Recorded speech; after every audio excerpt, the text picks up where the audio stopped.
What up, Space Fam? Goes in here from AnimeUproar, back at it again to discuss the latest One Piece chapter. And this was crazy how many rare devil fruit reveals we got at once. Oda is clearly going all out leading up to the 1000th chapter of One Piece, so make sure to stay tuned for that. If you do enjoy seeing One Piece reviews on this channel and want to keep them coming, then the best thing you could do is smash that like button and share this video with your nakama. If you haven't, be sure to subscribe, and this is crucial, hit that notification bell and select all, or you will miss future One Piece videos. That's the way it works on YouTube, so if you haven't, make this the day you subscribe. And while you wait for the next chapter to drop, feel free to check out my growing One Piece playlist, where I got videos about the Supernova, the Warlords, the Yonko and their powers, the Yonko's backstories, and much, much more. Link in the description. Now, without further ado, let's jump into it, spoilers and all. This chapter is called Ancient Zones, and the title could not be more accurate, and at the same time, it sort of underplays the significance of what's gonna happen. Not only do we see some ancient zones, as we've been seeing with Ulti, Page 1, and Drake, but we also get to see the ancient zone powers of the other three Tobi Roppo, and we get all 6 of them flaunting their transformations. It is absolutely epic, but I shouldn't get too ahead of myself. This chapter starts where we left off with Kaido's moving castle. Kaido used his dragon powers to make the entire island of Onigashima float. Keep in mind, people call Kaido the strongest creature in the world, and people still make comments like, who would have thought Lord Kaido could do something as outrageous as this, end quote. So even though he's already viewed as being at the pinnacle of power, he still continues to surprise and amaze people. Beyond that, we get people reacting to Marco the Phoenix and wondering whose side he's on. By the way, how cool is it that I could talk about Marco for the last several chapters? Absolutely love having this legend here. We get a great moment where Marco seemingly sets Chopper on fire. Chopper is running away crying, and Zoro and Brook are immediately upset that someone is attacking their teammate. Understandably so. It does not look good. This moment leads to confusion on whose side Marco is. Zoro and Brook attack him, and I love how protective they get over Chopper. But Marco just flies up with his wings and asks Chopper if the flames are hot. It is only then that Chopper stops freaking out, realizing that the fire doesn't burn. The flames are just helping with the virus. They are at the right temperature to suppress it. And many thought that Marco's flames would help with the virus, and they did, but I like that they didn't just solve the problem altogether. After all, Dr. Chopper needs his time to shine, since he's the one that's been set up as the one who will create the antibodies. So the way things stand, Marco held by time, and Chopper will fix the problem. Some nice teamwork there. With help from Mink Tribe Dr. Miyagi and Nurse Tristan, Chopper plans to go into the tower to focus on the cure. Marco sees a bunch of ice demons and decides to handle them all at once, spreading his passive flames all over the place. And we get the same beautiful moment where, like Chopper, people just assume that the flames are hot, so hot, until they realize that they actually aren't. Instead, people can feel themselves defrosting and regain their personalities, like Boss Omasa. As Marco points out, the flames are drawing out their body heat, but when their stamina runs out, they'll start turning into ice demons again. Queen is mad that Marco is getting in the way of his amusements, and I love seeing an angered Queen. I'm ready for Queen to get in a serious fight already, rather than just messing around. And not that Zoro needs more convincing that Marco is on their side now, but this dude, who at first appeared like an enemy who set Chopper on fire, now offers to fly them to the roof, where Luffy and Jinbei have been trying to get to the whole time to confront Kaido. Big Mom should be there too though, so this whole situation is just like a dynamite getting ready to blow. You know something big is coming, you just don't know how soon exactly. It seems that if things go according to plan, he'll fly Zoro, Brook, and the beautiful Robin up to the roof, while Boss Hyogoro and his men look after Chopper. We do have funny moments laced in here, with Marco mentioning that they don't want to stay here and fight Small Fry, aka extras, which is what we like to hear, since it means more significant battles will take place soon. And also, Hyogoro calls Brook Mr. Skeleton and Chopper Mr. Raccoon, which was pretty hilarious, not gonna lie. There's a moment I absolutely love where Apu gets up like he's gonna actually do something. He goes to attack Chopper, but in just a few panels he's dealt with when Drake catches him in his dino mouth. The first Flying Six member, albeit a former member, has transformed into his ancient zone Allosaurus form.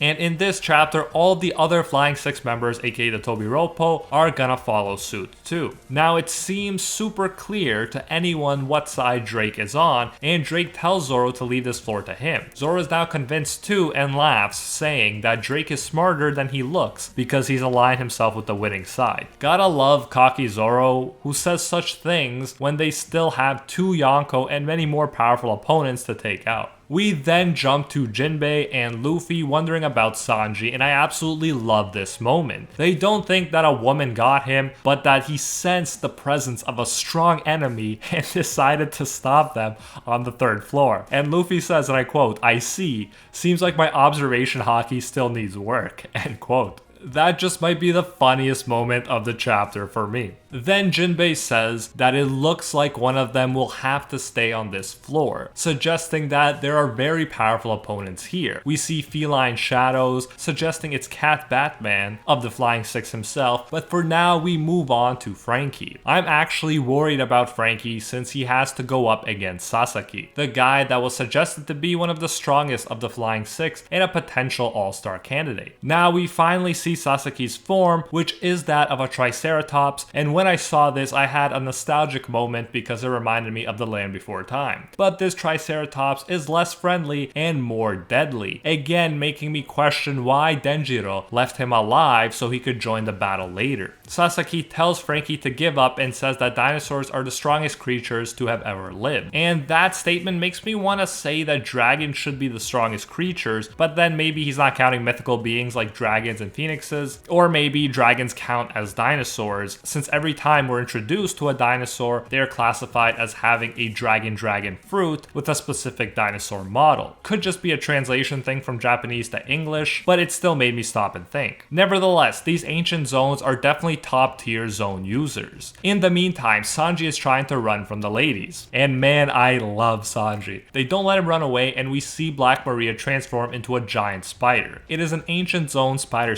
fruit model, and I'm gonna butcher this, Rosa Miguel Grabogeli. I have no idea if I said that right, I'd be shocked if I did, but I did look it up, and it turns out, like Black Maria, this spider did not go searching for prey, but waited in its burrow for its prey to come along, and then it would trap it. Kind of how Sanji just walked into this trap as well. Even upside down with a spider bottom half, Black Maria's upper half still looks absolutely gorgeous. But I think this scene is supposed to be scary. All of the demonic women closing in on the trapped Sanji. However, for Sanji, he's thinking that he has to escape, but, and here's the kicker, everywhere he looks there are women, and he wonders if he is in heaven. Even the women trapping him have to wonder if he's nuts, since that's where his mind goes in this otherwise nightmare situation. They're even thinking, yo, this dude should be freaked out right now. I love how all of the freaky looking animal modifications have no sway on Sanji at all. He can only focus on how great this situation is because he's surrounded by so many women. And I take my previous comment back, this is the funniest moment of the chapter for me. Seeing Sanji's face like this, it was gold, but it's noteworthy that both of my most funny moments in this chapter revolved around my boy Sanji. Then, as expected, we figure out that it was who's who faced Luffy and Jinbei. And just by the matchups here and the fact that he was the last to be revealed, it would seem that this Cat Batman is the strongest of the six, but it's too early to say so conclusively. Who's who ended up having the very cool power of a saber-toothed tiger. I gotta admit, I didn't think it would be this cool of a cat power, but saber-toothed tiger is pretty dope. Luffy has gotten away, leaving Jinbei to deal with the felines. Who's who calls Jinbei a former warlord, but Jinbei prefers to be known as the helmsman of the Straw Hat Pirates, and that's one of those moments that you could easily skip past, but it's actually really cool when you think about it. I love how proud the Straw Hats are to be a part of this crew. We also have an interesting moment where it turns out that Jinbei and Who's Who crossed paths before, but Who's Who refuses to show his face so that Jinbei could jog his memory. It may be random, but it seems like that will come up again, perhaps when Jinbei takes off his mask. We then get the complete transformation of Ulti and page 1 before jumping to the inside of the dome storeroom where Momo and Yamato are talking. There's a statue of a golden dragon that used to be at the entrance of the island, but was abandoned here after a friend of hers broke it, and that friend clearly seems to be Ace. And Yamato says he came a few years ago to kill Kaido too. And that is the end of this chapter. I like the whole Luffy carrying out what Ace started thing going on. I love the Yonko versus Warlords thing going on. And in general, we got so many epic stuff that's about to blow up. My prediction, although it's vague AF, is that chapter 1000 will be the one where most of the setting up turns into epic fights. 1000 will be the dynamite explosion where all hell breaks loose.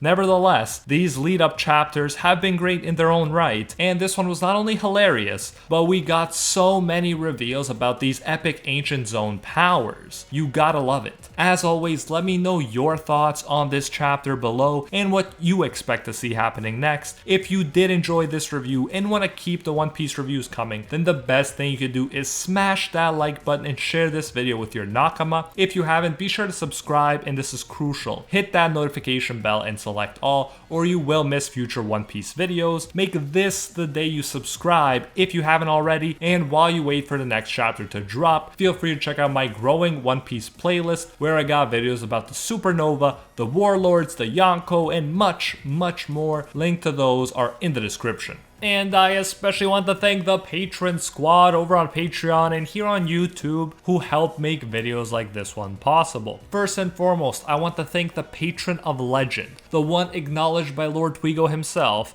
and the most donated champion of the world, Alpha Sigma, and are the 1-tier patrons, the ones who stand atop all clans: Ingrata, The World, Acquire Respect, Liam Thompson, Pate Hefa, Rithian, Emperor Otaku, Thomas Jones, Spidey Life, Tanel, Baked Buddhist, Tungsten Tarkus, and Denki Kaminari. And our Pro Hero tier patrons, the one and only Gilgamesh, Steelers, Angel Cruz, Anatoly Kazatsky, Cricket XP, Joe Stanton, Very Gucci, Jessica Kayla Font, Alicia Actor, Bonnie Parks, Hinokami and Water, The Red-Haired Raven, Florian, Joanne Garcia, Jack Watches Anime, Fatboy Games, Deadly Saint, Matthew Cruz, and Anthony Schreiber. Thank you all so much. If you do enjoy our work, you can support more of it by going over to patreon.com/AnimeUproar and becoming a patron today for as little as $1. If you do so, you'll get your name featured in future videos alongside these legendary people right here, and you'll even get access to our private patron-only Discord where we talk about anime life and of course dank memes. So check out patreon.com/AnimeUproar, link in the description if you're interested. You can also join the YouTube channel by clicking that blue join button next to the subscribe button that you've hopefully already destroyed. So yeah, you can support more content that way if you prefer. Whichever way you choose to support us, you can get the same great benefits. Thanks again, and until next time, see ya, Space Cowboys!